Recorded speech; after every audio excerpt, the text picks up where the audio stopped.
Welcome to another episode of Murder, Mysteries, and More. My name is Kaylee. And my name is Desi.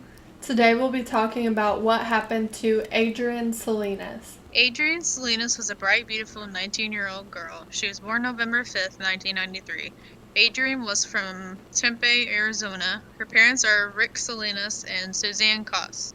She was a daddy's girl. Adrienne's friend described her as one of the nicest people they had ever met. Adrienne was also very close to a boy named Fransisco, also known as Fran. They were good friends but were also romantically involved.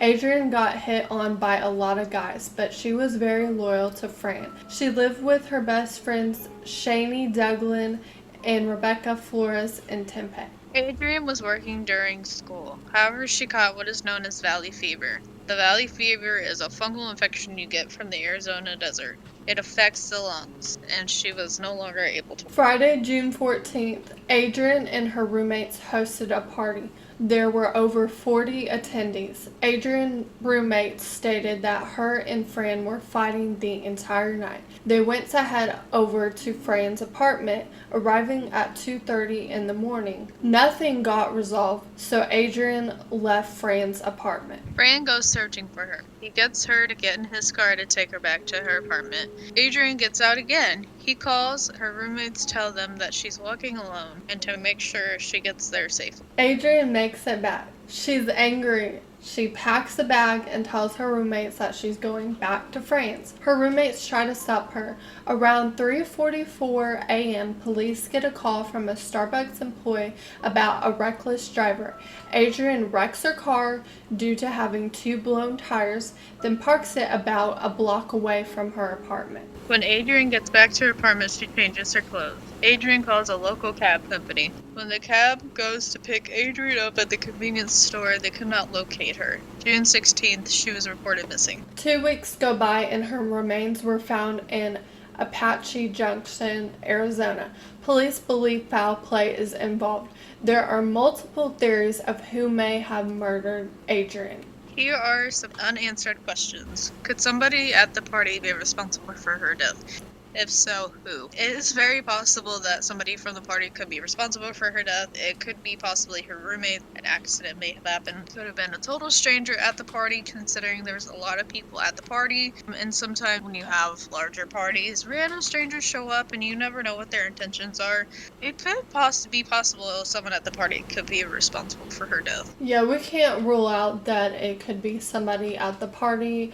I think that it could potentially be a possible stranger. Like her roommate said, she often got hit on all the time. She was drinking, so someone easily could have taken advantage of Adrienne. There is a slight chance that maybe her roommates could be involved. We just don't really know, and with everyone just being drunk and possibly even taking drugs, an accident could have happened. Why did the cab driver not pick up Adrienne at her apartment? So I do find that a little bit odd that he didn't just pick her up at the apartment. Instead, he went to say that she called him to pick her up at a convenience store. That is a little bit suspicious. There are some theories that the cab driver did make this up. He did drive by that convenience store at the end of the night, so he could have easily killed her way before, put her in the trunk, then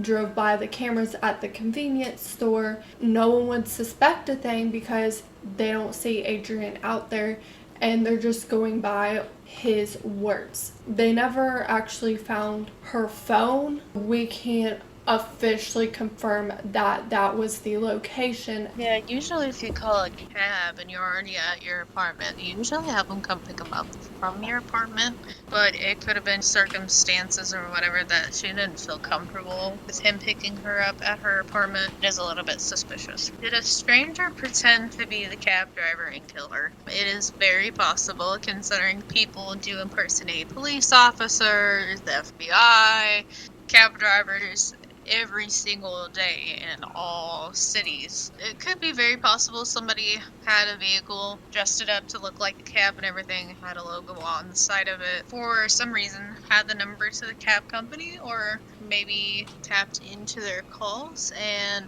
pretended to be a cab driver and kidnapped her. Yeah, considering how early it was in the morning and how drunk and distraught Adrienne was, it could have very easily been a stranger, a male particular, wanting to take advantage of her and kidnap her. She is from Arizona, and not to throw too much hate at Arizona, but Arizona is known for its high rate of kidnappings. She could have been like, "Are you Tom Jr., the cab driver?" And they could have said, "Yeah, I am Tom." And they weren't really Tom, and they picked her up. They could have raped her, they could have kidnapped her, they took advantage and basically killed her. Now, fortunately, with like Uber and Lyft, they usually give you a license plate and a picture of the person. In 2013, that's really not the case, so Tom Jr. could look like anybody. She wouldn't know that it was not her cab driver. The canal killer, known as Brian Miller, was at a party nearby. Could he have killed her? There are multiple theories that Brian Miller could have killed her. One, he already killed 2 other women. Also, the location that Adrienne's body was found was a place that you really had to know the area to know how to get there. The canal killer, Brian Miller, knew about this area. It is very possible that he could have killed her. He's known to do some really nasty things to women. Even his ex-best friend thought that Brian Miller would never kill anybody. Came out and said that his friend is a total psychopath. Brian Miller could have also pretended to be Adrienne's cab, took advantage of her because she was drunk. The fact that he was really close by to her. It could have just been a weird coincidence. What I do know though is that, and his lawyers refuse to speak about this, there's only so much we could do. Yeah, and Adrienne could have very easily been his type as far as what he looked for in a woman. He could have made some advances on her and seen her, and she could have denied him, which could have thrown him into a rage, and he could have possibly killed her. Could the cab driver or the father of the cab company be involved in her death? Anything is possible, especially in this case, and with all the theories and everything. The cab driver could definitely be involved. The father of the cab company, maybe not so much. People can be very twisted and sadistic. The cab driver could have possibly been working with his father or somebody else. They could have hatched up a plan to kidnap and kill her. I definitely think that the cab driver could have taken advantage. Like, for example, she could have really asked him to meet her at the apartment, and he could have easily made up the story that she was going to meet him at the convenience store, and so he killed her already, put her in the trunk.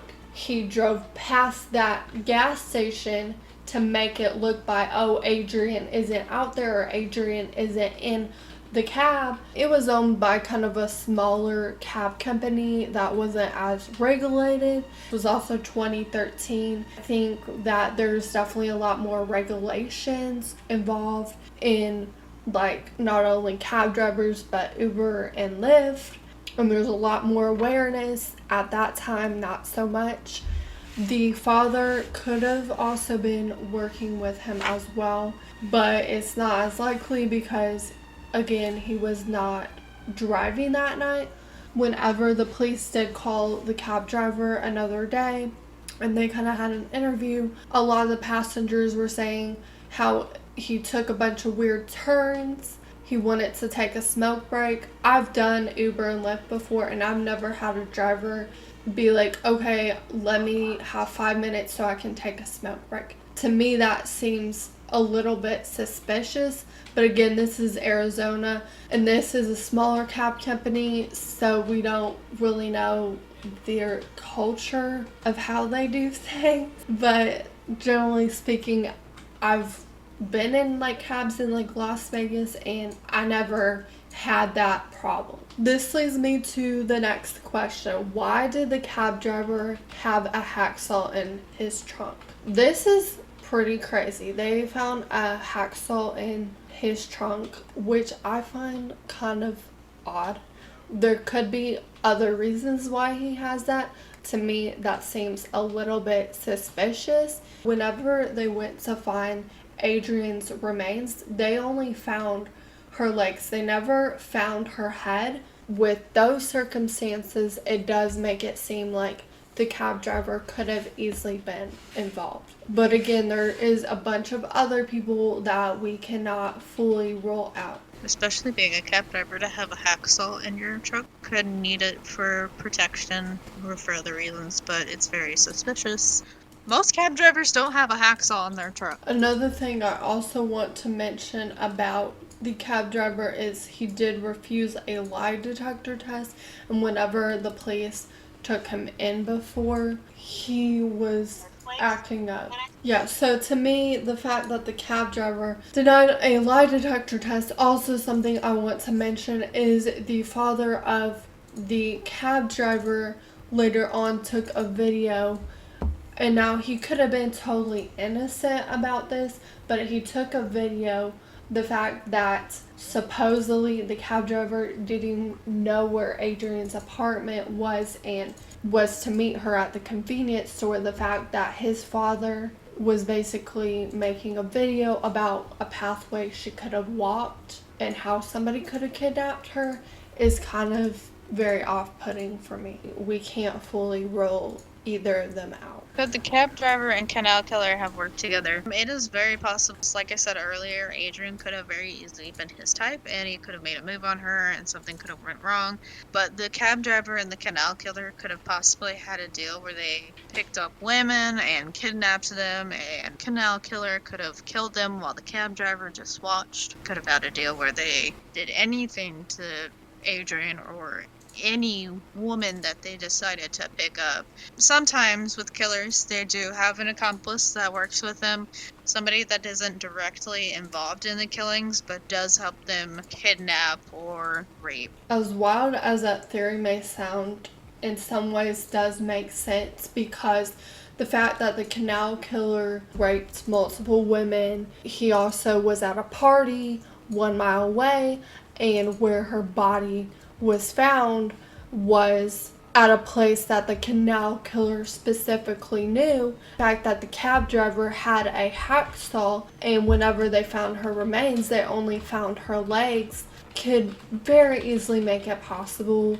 that both of them worked together, or even the cab driver's father as well. Yeah, all three could have been possibly involved in this scheme together. With this case, there's so many different suspects to me that make sense. The hardest thing about this case is that there's not one specific clear-cut answer, oh, this person did it or that person did it. There's multiple reasons why this person looks like they did it or that person. It could still be somebody out there totally running free because the police are so focused on the cab driver and canal killer, and we have this other serial killer that got away with it because of fortunate luck.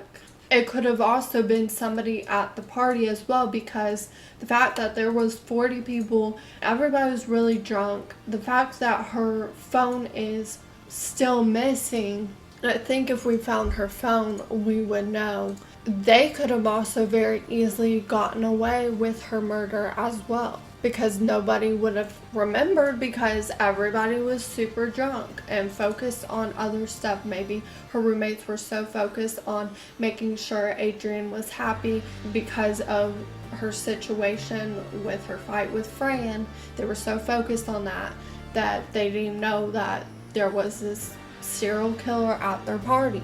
It could have also been an accident as well. Someone could have just very easily just hit her body because they felt really guilty and didn't know what else to do. And I think the biggest thing with this case is that you definitely, if you're going to go to a party, you definitely need a couple of sober friends. You definitely, definitely some sober friends. You definitely need to let your parents know where you're at. You should never walk alone at like 3 a.m. You're just asking for trouble. Have a designated driver. Whenever the Starbucks employer talked about her reckless driving. I feel like if the police actually rushed to get there to the scene to stop the reckless driving and arrested her for a DUI, that the outcome may have saved her life. This kind of shows you can't just rely on the authorities to help you. You also need to have really good friends there with you, some sober people, a designated driver. You need your family members' contacts. You also need to make sure your cell phone is always on you. Thank you for listening to another episode of Murders, Mysteries, and More. Remember, always keep your eyes open because you never know when someone's watching.